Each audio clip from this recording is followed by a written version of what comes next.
is a place. No, no, no. Home is a feeling.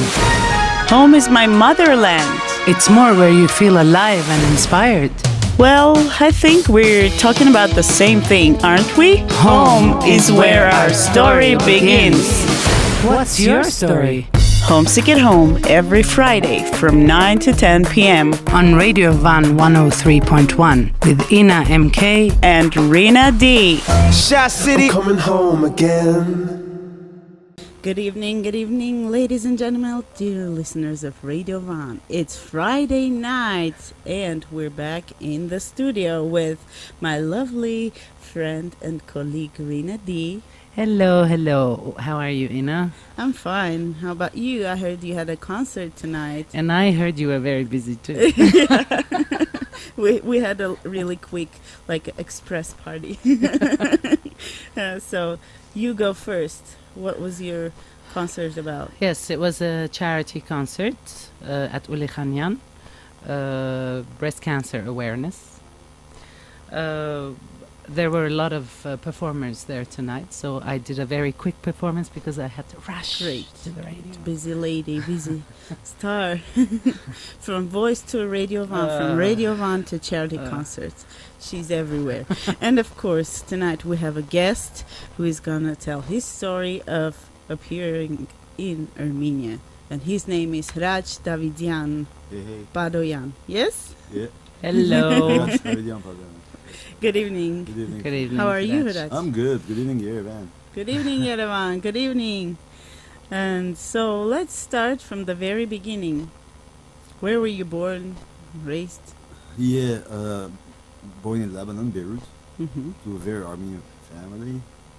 And gradually, because of the Civil War, I took off and I left at 18.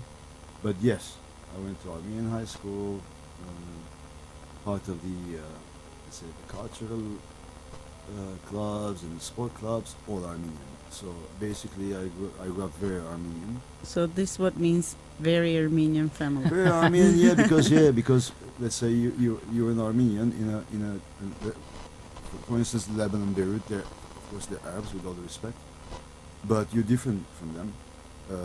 And then when you grow in your own society, you interact with 99% with Armenians, so you very much grew up as an Armenian. That's what I mean. So did you feel comfortable being very Armenian in Arabic country? I think, well, let me put it this way. I used to ask my mother, we speak Armenian in the house, and these people out there, what are they talking? What are they talking about? what language? I mean, in a jokey way, you know what I'm saying? Yeah. So, yeah, you had to be just like every other diaspora Armenian in their own right. For example, could be Cyprus, could be Greece, could be Australia, could be anywhere. Yeah. As Armenians, you tend to in your own society, it's a natural born instinct to keep your culture. Keep your culture. Yeah. Identity. Sure. So what other countries have you lived in? Well, it's an interesting story because I did my level best to get out of Lebanon, and I had the opportunity at the age of 18 to fly to Japan.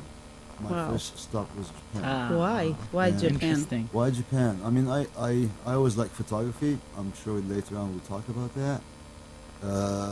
I was doing a summer job in a photography studio, black and white, development, all that. And I heard this guy talking to my boss, of course Armenian. And the guy, yeah. It was a very famous photo shop. And he was asking my boss if he knew a young Armenian guy who speaks several languages, because his sister just got married to this guy in Japan, which happens to be Armenian. No. And yeah, and then if I knew how to, if that person knew how to do a PR job, for example, driving the car, bring this and that. So I said, I'm the guy.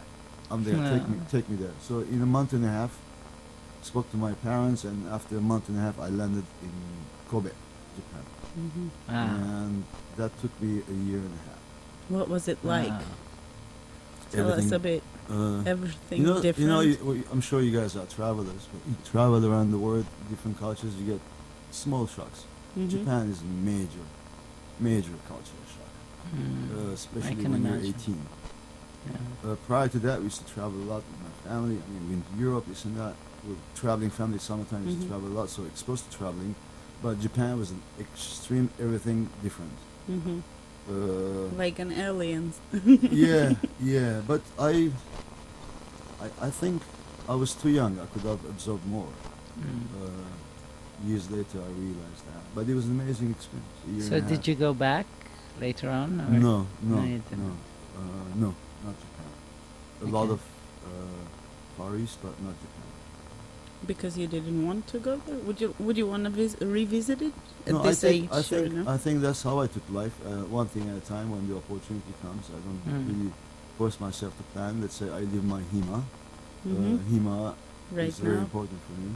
Yeah. So yeah, and that's called life, isn't it?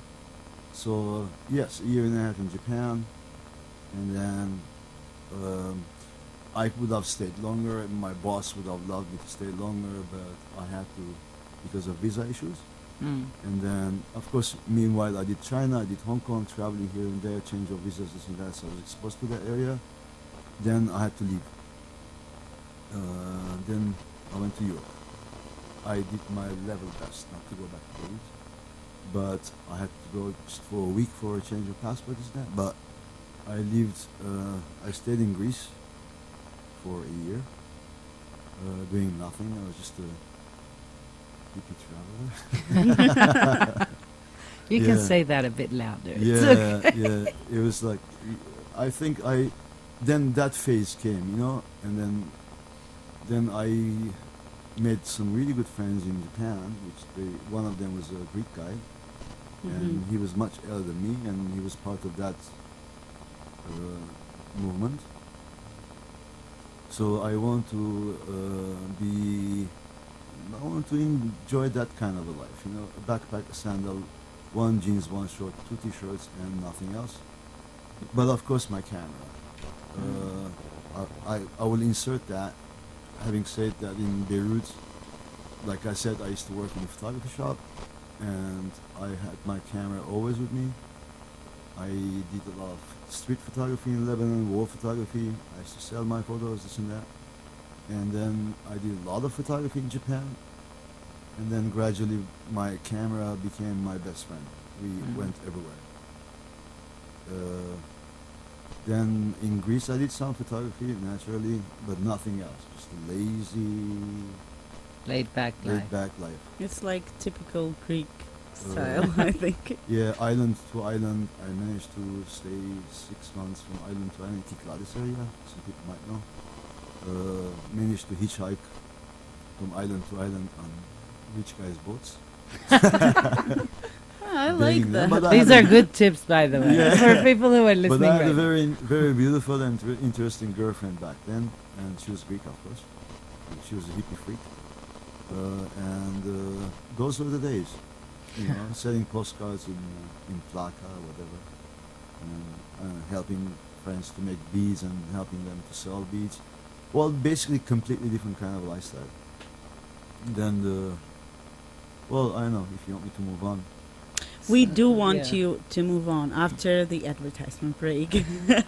Stay tuned. This is our Friday English-speaking show, Homesick at Home, and we have a very interesting guest who's going to tell his whole geography of the stories that Uh-oh. he has collected as much as possible. Homesick at Home. Stay tuned. Lena, make yourself at home. But Ina, Yerevan is already my home. But I mean Radio Van. You mean a home within a home? Homesick at Home on Radio Van 103.1. Join us every Friday. Homesick at Home. Yes, we're back, and this is Homesick at Home, and our guest is Hratch Davidian. So we stopped at Greece. Yeah. Where Yeah, do yeah. we go next? Yeah, and then I had an interesting phone call from my dad. He said When? When I was in Greece. Okay. After I the thought just now. It was no, not really. Well, we were living in the islands, and then it was end of the summer, and then had to come back to Athens, and then we had a small house there. Mm-hmm. And my dad called and he said, listen, you're always asking for your American visa. I got you one. Oh. Yeah.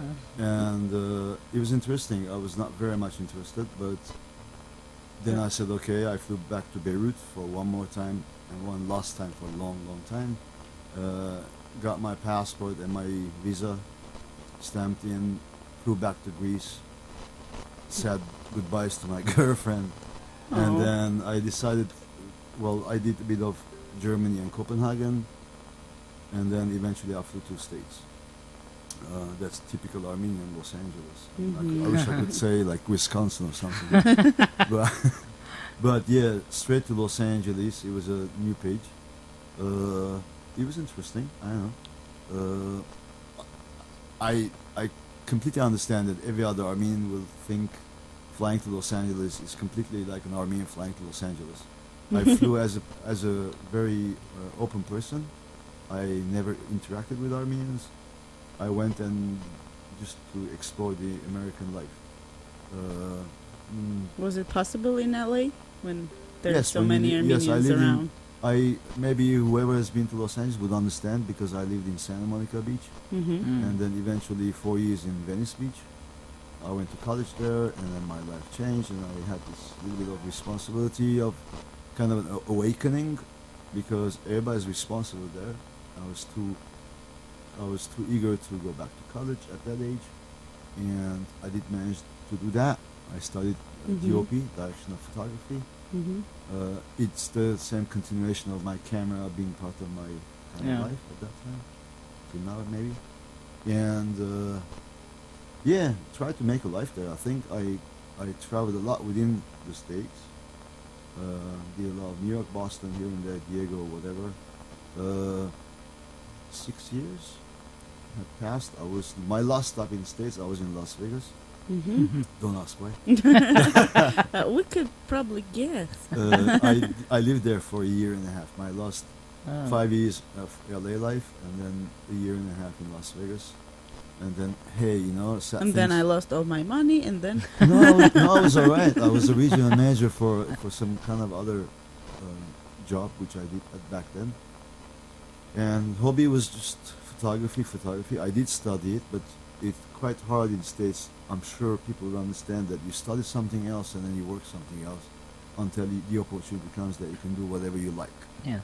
And that's one thing I will come back later on, all the way 10 minutes to 10, I'll tell you all about that. Well, the point of the matter is, unfortunately I had to fly back to Beirut. Responsibility kicked in. My father passed away, and I was the eldest. Wrapped up, and I flew to Beirut, straight on. And Beirut is an interesting place. Quite different. I do not like Beirut. I do not like the Lebanese mentality, all that. we could tell. I had to be there to take care of the family, and that's the responsibility part.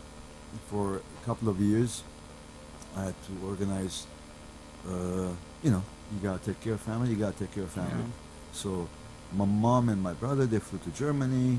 My sister got married to Armenian guy from Beirut to Baghdad. Boom, I was alone again, and I had to plan something. And then I basically had an Armenian girlfriend. Eventually, Look at his face. eventually she became my fiance, and then I thought, okay, be responsible, flew to Dubai. Look for This responsibility thing Yeah, comes he's through. popping up. Yeah. yeah, but Is this a good thing? 10 minutes to 10, I'll tell you. Is it a good thing to be responsible? Well, it's fantastic to be responsible for years. It's the best feeling. I mean, when sometimes I close my eyes and I say, what was that time that you were completely free of everything. totally free, which was Greece for 6 months on Kyklaris Island. It was the best time of my life, where you don't as human beings in a society like this, in a capitalist world like this, you have to be responsible, unless one day you decide to move to Yerevan. That's I knew that was that's coming later. up.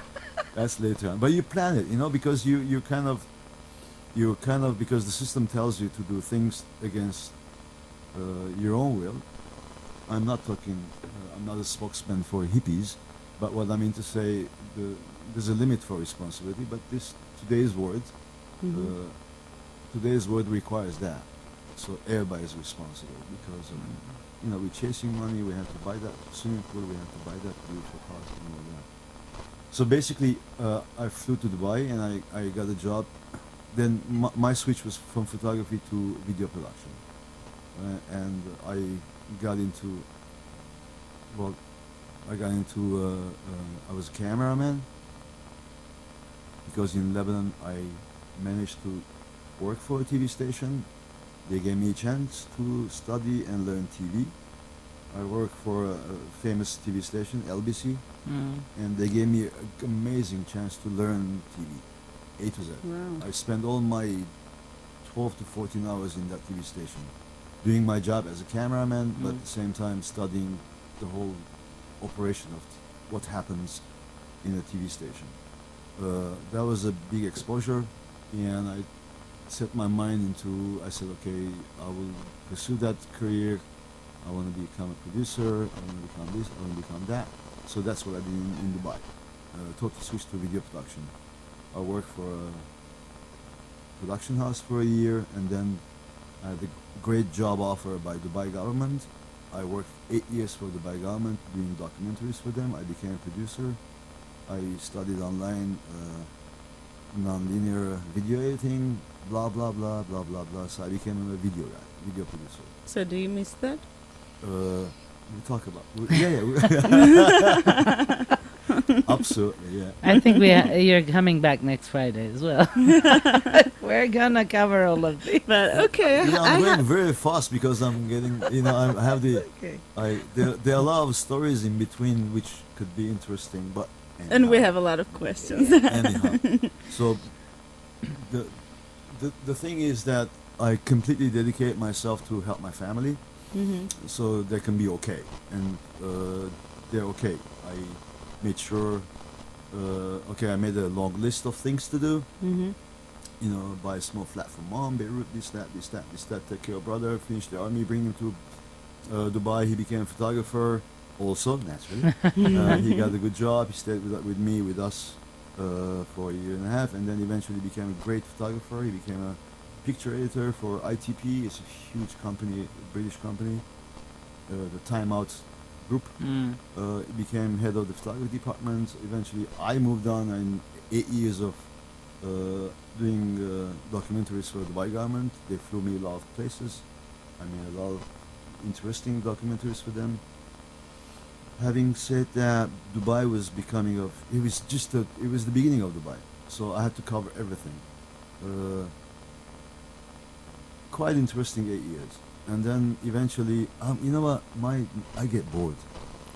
I get bored. I gotta switch careers. I gotta do something else. And the same time, I had a mega interest. And because at the Soviet time in 1976, I came to Armenia, Soviet Armenia. Did you like? It was a student thing. I'm I think 13 years old, 14, whatever. It was around 76, 77. I can recall it just right. And that stuck with me. I think when I was in Dubai, I thought, okay, I already purchased my own camera, I had my own gear, I knew what I'm doing, I knew sound, I knew video, I knew most of video production as a producer. So I thought in 1998, let me put a group together and convince them so we can backpack and fly to Yerevan, to Armenia, generally speaking, without any reservations. We did not know anybody. So I convinced crazy 17 people. Just French, like yourself. kind of. Yeah, you can say that. Armenians or half Armenians, mainly Armenians, Canadian Armenian and all that, Syrian Armenian, Garbis and all that, Annie from France. They lived in Dubai, and they had friends which had the interest. So we put a group together, and my idea was we land and I roll the camera. The experience, the emotions, we did not know where we're coming. That's very interesting. So we rolled the natural. camera. We landed and we rolled the camera. I mean, the second day, some guys, they really want to go back. Wow. We went. It was an amazing experience. It was kind of difficult. 98. Yeah. Rena, you've been 98. Yes, I was here for the first time in '98. Right. So we knew one connection, which he connected us with some Hyrik, we rented the van from him, and that was our kind of post-Soviet Hyrik guide. It was difficult. Hyrik was a difficult man, but the most important thing, we did it. I filmed all the way. At night, this Annie girl, she's typical French Paris girl, crying all night, but she managed to buy a beautiful dress in Sushi. Wow. Yeah, for example. And then the experience got better and better, and we decided to repeat that in '99. Some of the members of '98, they came along. So '99, it was 13. Some of the original members and some extra friends from here and there, which people recommend. We rolled the camera in '99. My interest was Hetanos Armenia, pagan Armenia. Yeah. And beside what we're rolling all the time, I want to cover pagan Armenia. That includes Garnier ceremonies, dates where everything, blah blah blah, all the way to Sisyan ceremonies on August 11th. Some interesting artist there. He does these events every year. Do you know about that? In Garni? Asholabakian. No, in Sisyan. Sisyan. August. Yeah, it's very interesting events he does. Related to Armenian paganism. In 2000, again, we rolled the camera. I have immense footage of that years. Very, very interesting experiences. And then, full stop. Did not come back again. Why? It was difficult. 98, 99, 2000, Armenia. It was difficult. So we were bruised, emotionally bruised. We could not accept the fact that how we were treated, this and that. I don't want to sound negative. Those were the realities of that time then, which we accepted 3 years in a row, and took a long break from Armenia, and then I completely started traveling Far East every year, maybe twice a year from Dubai off.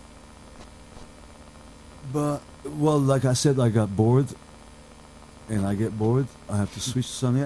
Anyway, I quit Dubai government. I took a full stop on video production. I put all my gear aside, and I decided to open a branding agency. Don't ask me why. Okay. Okay. It was the time of the multimedia. I'm sorry, you were saying? Yeah, I was gonna ask, but do you regret all these things when you've switched and then you look back? Do you regret that you switch things so often, or absolutely you not, just no. You get over it and move on? Yeah. Exactly. You take a break. You take a break, and That's then you come back. Refresh. Refresh. Yeah, I like to jumpstart.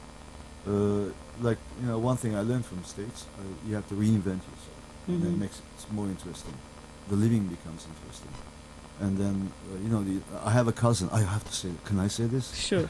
I hope he's listening. He doesn't, What's his name? His name is Rafi. Rafi, hello. Hi, Rafi. Hello from Yerevan and Radio Van. Rafi, he carries the same business card for 25 years. Sales manager in a printing house. How can you do that, Rafi? 25 years sales manager in a printing house. It's okay. Rafi, if you're listening to us, you can write a comment under. We need your answer, Rafi. Yeah, because right now we're having a live broadcast on our official Facebook page, which is Radio Van FM 103.1, and you can find us in Facebook and write your comment right there, right now, to your cousin. He's a great guy. Answering this question. Have you ever asked him this question before? Last year, I was going to where we'll talk about certainly the bar, I was Yes. walking to my bar, and then the night before I had left my car there because I had a couple of extra drinks, and I saw his business card on my windshield. The wipers. I'm sorry. Okay. And I'm like, shit, coffee, the same business card again, you know. But you know, some people they like to stay in their safe box, in their safe zone, and it's comfy for them. You Yeah. know? Some people they choose different kind of lifestyle. Yeah. It's not. And most I of don't the blame time. it. I mean, I love. They it. like stable. Yeah, stable. Money is good. You know, everything is okay. You Yeah. know, 9 to 5 and everything. I also get bored really easily and. I'm not quickly, talking about but- that right now. But I have to ask this. What's your horoscope sign? Oh, I'm a Scorpio. Oh. Sorry, I thought, No comments Sorry. there. sorry, sorry. I thought you were a Libra No, for some I'm a reason. Scorpio, right? Okay, so Rena John. I know you get bored. You keep on changing co-hosts, Ina. Tell me about it. Oh no Boom. way. No, they keep just dropping me and leaving me. So this is not the case. Then yeah, like I said, I put video production on the site. Mhm. Everything. I did not edit a tape of Armenia footage. Yeah, I was gonna ask what happened with that. It just stayed in the boxes. It And still then, is. And then I said, okay. And then 3 years of Armenia, and I really kind of, you know, sometimes in your life you kind of make an evaluation what's going on, what Mhm. are you doing, your existence, and where you're going, which direction you're going to go. Yes. I don't want to go to Lebanon. I meant to say I do not want to go back to Lebanon. I not have any property or any house under my name. I was working very hard in Dubai. I did not want to go back to States. I've been to the white man's world. I didn't want to go back Mhm. to that. We had opportunities. I had opportunities. I was married then to go to New Zealand, to go to Australia. I said no again because I've been to white man's land. I don't want that kind of a lifestyle. It was super easy to go back to States. It was super easy to apply for, I don't know, you know, people, major places or whatever. Canada, America, New Zealand, Australia, this and that. I just could not do that. And then this thing was just going on in my head. Yeah, well, I have to say what I did after Dubai government. I had opened my own agency. Mhm. Eventually it grew into 4 departments: multimedia, web development, branding, publications, publishing, blah, blah, blah. Made it a successful business, and I had a target in my mind.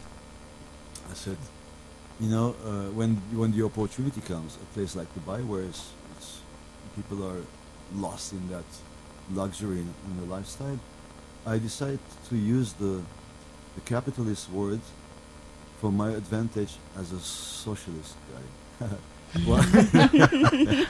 So I played there. What was that? This is the He thing, just you know. discovered this thing. Yeah, it's like you say, okay, all right, this is let me study what it means capitalism. It's people take it easy. It's nothing serious. You know, you tend to kind of live a kind of a easy lifestyle, so you're not kind of you're not dragged into this consumerism and then. You know, let me change my car every year, kind of a thing. You Yeah. just want you want different things from life. So I thought, okay, Mr. Socialist, put your suit on, cut your hair, remove your earring, you know, put a nice suit on, and then make money, as to buy your freedom. My aim was again Armenia. I really kind of planned it years ago. In 2005, I was quite sure that I want to build up my agency to a point. Mm-hmm. This is not an ego kind of a thing, but I had a target. I want to, because I knew what's going on in Armenia. We flew to, in 2006 we came again. Then my wife, she wanted to migrate to New Zealand. And I said, you know what, if you want to migrate to New Zealand, you're the first applicant. She was also almost accepted, and she was supposed to fly to Bangkok to get her first interview, blah, blah, blah, go. And I said, you know what, give me last chance. let's go back to in 2006 to come to Armenia, Mhm. and then reevaluate. It was a very. I always tell friends and family and whatever whoever I meet that they have the interest to come to Armenia. I say just take a couple of A4 papers, make a list of things that you want from life, Mhm. and then compare to what Armenia can give you. You know, and then just a Scratch or yeah. see Cross the them out. result, plus minus, and that's what we did. I asked her to do that practice. If Armenia can give us what we want from life, it's very very simple. And then I really worked hard to sell my agency to South Africans. Look how he switches the accent. And yeah, right. And then happily they bought the agency, and in 2008, luckily I sold half of the agency. Luckily I had the opportunity to buy a couple of properties in Armenia, so the Armenia was direction. It was the chosen direction. Why? It's multi-layered. Your question is so multi-layered. You could have so multi-layered answers to it.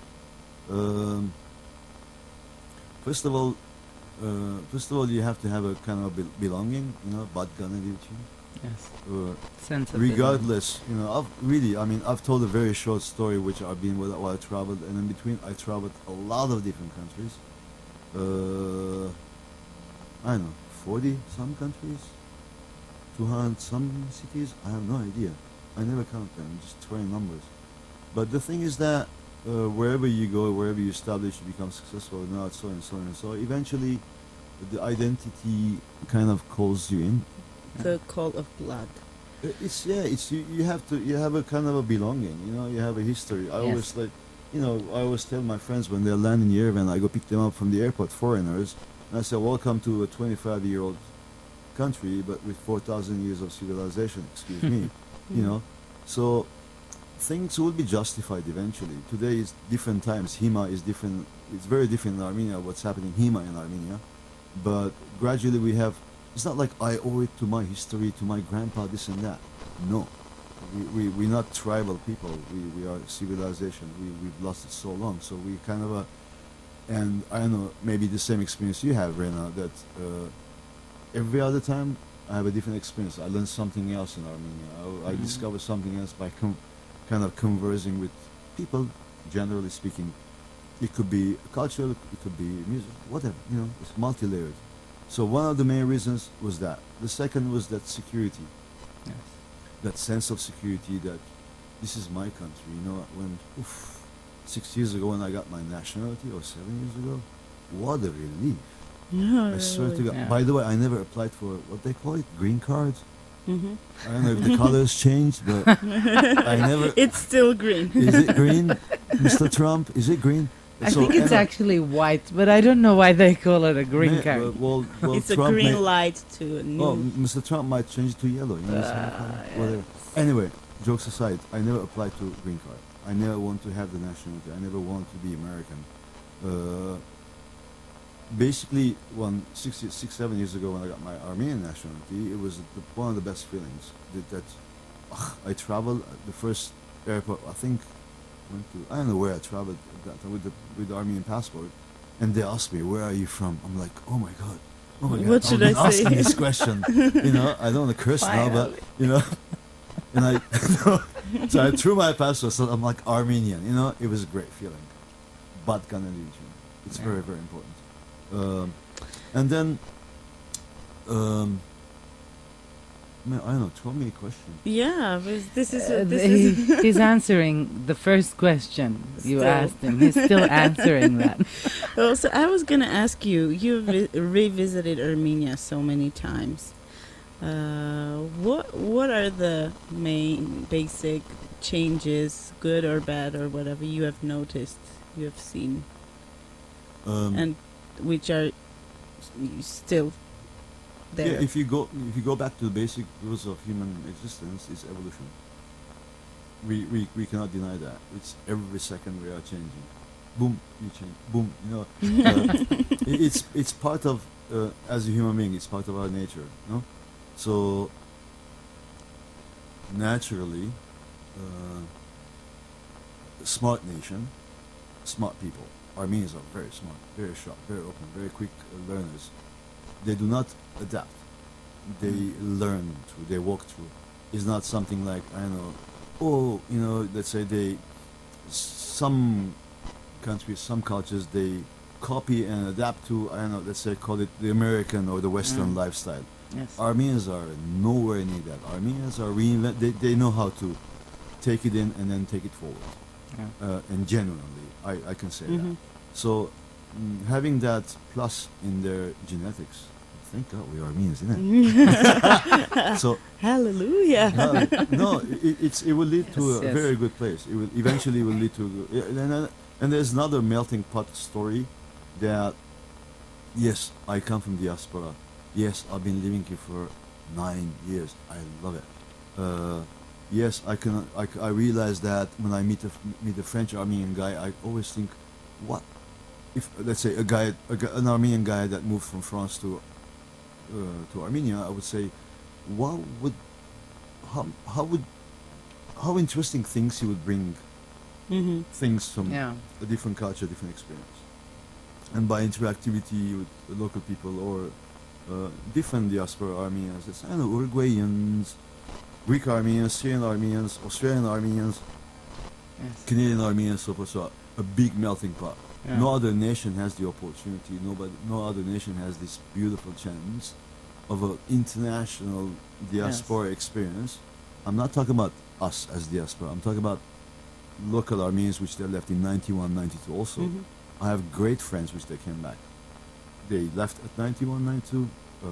Some Sako from Gomidas. I hope you're listening to this program. Sako from Gomidas. Yeah, he's a complete, like, I think he was like 9 years old when he went to States. An amazing guy with an amazing experience, but very Gomidas accent kind of a guy. Once he moves permanently, what would he bring with him? This humongous experience, the melting pot. Yeah. And eventually that interactivity, that honest interactivity, could lead to one of the experiences, your question to answer. It makes sense to be in Armenia. It fulfills your day. Okay, I did 18 years of Dubai. You know, yes, money, whatever. But you brought this experience back here. Yeah, I might which have brought serves some, you. Yes, right? Yes, seriously. But it's very interesting that you enjoy interacting with all of this now, with all. But when you moved to the States, you made a choice not to interact with the Armenians there. This is very interesting. I mean, it's kind of like a contradiction. This here. was no. Well. Having said that, at that age, it was self-discovery. I come from a very Armenian society in Armenia, Beirut, and so. I want to be a world traveler. Let me experience something else. This is the process of growing up. It's interesting how people kind of, their way of looking at things kind of changes with age, experience, and all of that. Yeah, of course. I mean, at that time, up to the point where speaking of America time, my name is Hratch Davidian, and I called myself Dave. Okay. But you Because pronounce it was convenient. But you That was kind of kind of I pronounce. shaved my mustache. Yeah, that's what I was gonna say. I It's removed my French. mustache. I changed Davidian. my hairstyle. So I can be Dave in the States. You know what I'm Dave. saying? In Yeah. Santa Monica College. You have to Okay. be accepted kind of a thing. I understand what I'm Yeah, saying. sure, of course. Yeah, it's not So identity. I would like to speak a little bit about what we spoke earlier at kitchen, if you guys don't mind. So we were speaking about a person having an impact on universe around him and the universe within each person, and how each individuality can make a difference around themselves. Can we speak a bit about it? It's relevant to the last question you were asking about Armenia and its changes now, my opinion, so on and so on and so forth. When you believe in your people, we talk about Yerevan experience?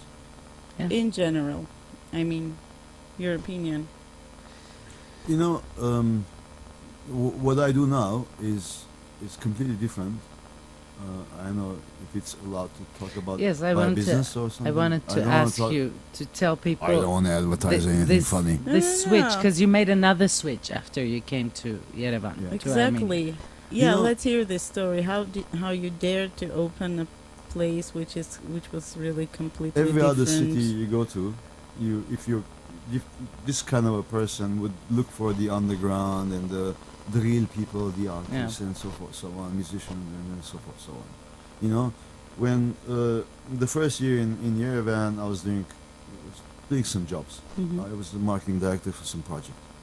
It just happened, and then I burned all the suits. I don't have suits anymore. And you have your then- earring back. Yeah, exactly. But no mustache. Yeah. Mustache. No. You no. lost it, and that I was lost it. it. I lost the mustache. No, you never know. You never know. 5 years is zero. It can still grow. And then I always said that the first year is past the Yerevan experience. Moved here, and then we were with a very good friend. We were going from pub to pub, bar to bar, and long nights, maybe 4 or 5 pubs. At that time, they were just normal bars. You know, it was just okay. And then we had a long talk, and then said, okay, what if we create a space? And this was my concept. I had the idea in my head. Said, what if we create a concept? What if we create a platform where the young generation or the forward-thinking Yerevansis and foreigners, expats, so they can play. Let's create a platform where people basically meet, interact, chat. So I conceptualized the place. It's called Kalime, Mhm. and then we opened that place. People at first they used to come and say, "Hey, Hratch, inche ganım, Eli. What are you doing? Like, it's this hippie bar and its colors, and then I don't know. You know, it's a very multicultural representation of kind of a place." And we said, you know what? I'm more than sure. Like every other city in the world, every other, you know, they will pop out. They will come. They will come to share their story. They will come to tell a story. They will come to meet and interact. So that's how the Kalime idea was born. And that was like almost 8 years ago. Yeah. You look like you have a question in your mind. No, I mean, whoever's listening right now, I'm sure they've heard of Kalime. Right. It's very famous, and it's And a it very. was so different at it's- that time. It still is Yeah, a it very still different is, yeah. place Yes. compared to other places, which is similar. I mean, which is like nightlife. We're talking about, yes. And I've had the chance. I've been lucky enough to start from Kalime when I came to Yerevan, and that was a very big boost for me as an artist, as a singer. I mean, because it was a different kind of crowd. Yes. I mean, the people who were there were different, and I've always felt that when I walk into Kalime, it's a different atmosphere than any other place that we have here in Yerevan. Yeah, and we try to keep it that way. It's not something that it's something done naturally. Yes. Something I never, prior to my whatever different experiences in work and business and this and that, you know, I know damn right how to write a feasibility plan. I know I've been there, I've done that. But Kalime, we just walked in, couple of buckets of paint. We knew the concept. It was my concept. The Kalime has a meaning also. It means the peace pipe. Khavuchan chiduch. Yeah, it is. And then the spirit is, you can create that spirit without thinking. We did not think. We just painted, we just hang things around. We knew that we have respect for every other culture. we as a diaspora, as a traveler, wherever I went, I traveled, so they respected me. Now it's my turn to give back to the travelers. For example, one of the aspects, when a traveler walks in to Kalame and he sees something from, if he's Japanese, for example, I have things from Japan, Yeah. and he walks in, he sees his flag on the wall, and we talk about that. I say, hey man, I've been to your, I might even speak in Japanese to the guy, and then, it makes him feel good. And I tell my story. You accepted me in my country. You welcome in my old small little Kalame. We can exchange, and I don't know, thoughts, ideas. I connect with people. We always try to connect people with each other with similar mindsets and all that, and then create that. It's part of what we do. And can we speak a little bit more about the secret of Kalame after our advertisement break? Sure. Okay, stay tuned. This is Homesick at That Home. was very smooth, and Ina. with Rena D and myself. She's always lazy to announce me, but yeah, we have another 10 minutes only. Wow. Okay, flute. Homesick at Home. Ina, Yes, Rena. I feel homesick. You want to talk about it? This Friday, Every Friday on Radio Van. homesick at home. Homesick at home. Homesick at Home, and we're back, and we just realized that our guest, Hratch, hypnotized us. Tell us about it, right here, right now, on air. I learned some This tricks Friday. in Nepal, and I wake up. It's been so interesting. I mean, thank you for having me on the show. I'm kind of most of the time is a low key. I live my life very low key. Will I- you I- come here like every Yeah, month? Yeah. The- So we will just relax and listen to you talk. we can talk about. Well, We yeah, officially maybe, I don't know. invite you Yeah. right This now. is where you have to say yes. Yes.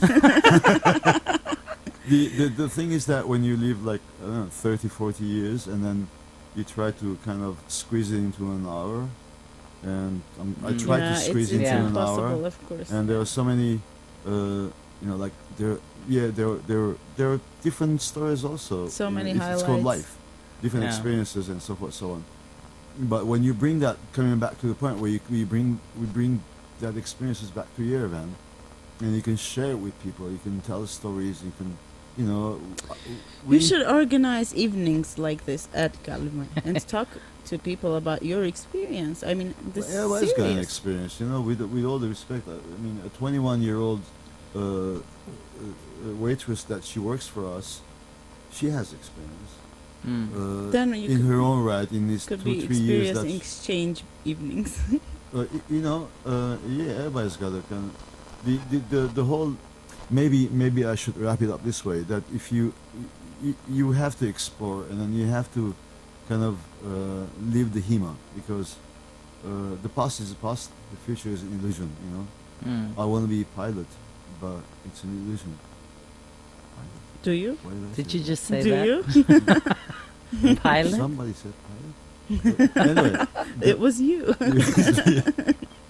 Are you hypnotizing yourself now? Exactly. Hello. hello. Open your eyes. Kind of, that's why I love what we have is that what I see in Armenia, in Yerevan, the new generation, the experienced generation in different fields of life, where they come down to Kalame. It just happens that Kalame exists, and then we interact with these Yeah. beautiful people, and it kinds of gives you a different perspective, Yeah. and it gives you kind of a hope, because not every other, there's a humongous sad habit of complaining. Love chi. Don't listen to taxi drivers. We always have Don't- this. Don't trust them. They complain all the time, this and that. I don't know if it's a national habit. I don't know where it comes from. That's a completely different subject, maybe. I am optimistic. I am positive. I remain positive. And regardless, it's going to be 10 years. I am happy to be here. I'm happy to share this experience. It's called, if Kalame created kind of micro-revolution, 0.0001%, I'm happy about that. You know, Yes. because it exists. We experience it every day, from musicians to artists, from filmmakers to so forth. It's around us. I mean, here at Homesick at Home, our radio show, we kind of are trying to do what you're doing at Calumet. We're trying to have people share their stories, their experiences. This is the main aim of this show. I mean, Which is a very constructive thing to do, you know. yes, because people have to hear. But one of the must questions that we didn't ask is, what is home? As a traveler, it's very easy for me to answer that. You know, tomorrow I can be penniless. I will pick up a backpack, and then start all over again and make the place that I want to go and create home. No. I mean, home is Yerevan for me. Home is like, you know, it's my people. We speak the same language. We kind of understand each other. We have different experiences. Yeah, I mean, you know, we did not choose 85 years of Soviet occupation, I insist. We did not choose a genocide. We did not choose the Mongols. We did not choose the Seljuks. We did not choose all these people to, you know, somehow we survived. And the Persians were here, the Arabs were here. For God's sake, you know, how do we survive? So we have to preserve it, kind of a thing. Because, hey, it's civilization. We're not kind of passing through here, you know, and then calling that we know how to make better dolmas. You know what I'm saying? yeah, we know. Yeah, exactly. So, yeah, it's great to be home. So what would be the motto you would share? I wanted to ask him that. Do you have like a motto you go by, or do you change it because you kind of get bored? I always said like Hima. Hima, right now. Hima is now. You know, live now. Hima. That's the way I live. Yeah, it's great. So now I understand what I mean, last time I was in Calumet, Right. I read that word many places. Yes, everywhere. Now I understand what it is. it's okay. It is. Let's say like Hima. It's 2018. We have a new president. On the 7th, he will. You know, things will change. I don't like to talk politics, but the reality of the fact is Hima is happening now, and we have to adapt to the situation. So without losing our perspective and our, you know, the concept of how we want to live our lives and then how we look at life. Yeah. Yes. Well, thank you so much for sharing this philosophy with us personally, and with us and all of us who You know what's going on? who live in Yerevan through. Can you just undo what Calumet. you've done over there? Wake up! I mean, with us, both of us personally, and with Wake all up. of us who live in Yerevan. This doesn't work. You cannot undo it. Oh, wow. Well, we really enjoyed this show, and Yes. unfortunately, we need to leave now. Hima. Hima. Thanks for being our guest Thank you tonight. very much. Thank you, Thank and you. we hope to get the chance to interact with you again. This was Homesick at Home. Our guest was Hratch Davidian, and my co-host was amazing Rina D. Ina, good night. Get out. Have a great weekend. Have a safe Friday night. Goodbye.